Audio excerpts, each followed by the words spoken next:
নাম কি আপনার? আমার নাম রাবিয়া। আপনার দেশের বাড়ি কোথায়? কিশোরগঞ্জ। ওদিকে একদম জিজ্ঞেস করলাম কিশোরগঞ্জে, এখানে বেশিরভাগ কি সবাই কিশোরগঞ্জে? সবাই কিশোরগঞ্জের মানুষ। একদম সবাই? হ্যাঁ।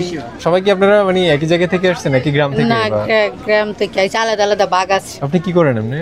চাকরি করি কিসে? গার্মেন্টস। গার্মেন্টসে? সকাল 5:30 বাজে যাই, রাতে 10টা বাজে আই। আজকে একটু তাড়াতাড়ি আসছি। পরিবারে কে কে আছে? পরিবারে এনে সবাই আছে, ফ্যামিলি। আপনার সাথে আপনার শ্বশুর শাশুড়ি আছে? না, শ্বশুর শাশুড়ি বাড়ি শ্বশুর শাশুড়ি বাড়ি ছেলে মেয়ে আছে? আছে। কয়জন? 3 জন হলাম। কি করে ওরা? ওরা ব্যবসা করে, ব্যবসা ট্যাবসা বড় করে। এখানে থাকা অবস্থায় কোনো অসুবিধা হয় যে গার্মেন্টসে না। বেতন পান সেটা নিয়ে সংসার চালানো? হ্যাঁ, এইটাই তো ঘর ভাড়া দেওয়ান লাগে, খাওয়া দাওয়া, এইভাবে তো চলন লাগে। আপনাদের কোনো স্বপ্ন আছে? মানে বড় লোকেরা তো অনেক স্বপ্ন দেখে, আপনাদের এমন কোনো স্বপ্ন আছে? আল্লাহ যদি না করে তো কেউ করতে পারবো? এটা আপনাদের যেমন অনেকের একটা স্বপ্ন থাকে না যে আমি বড় হয়ে এটা হবো বা আমার এরকম একটা এর তো আল্লাহ যদি করে তাহলে আল্লাহর উপরে ভরসা।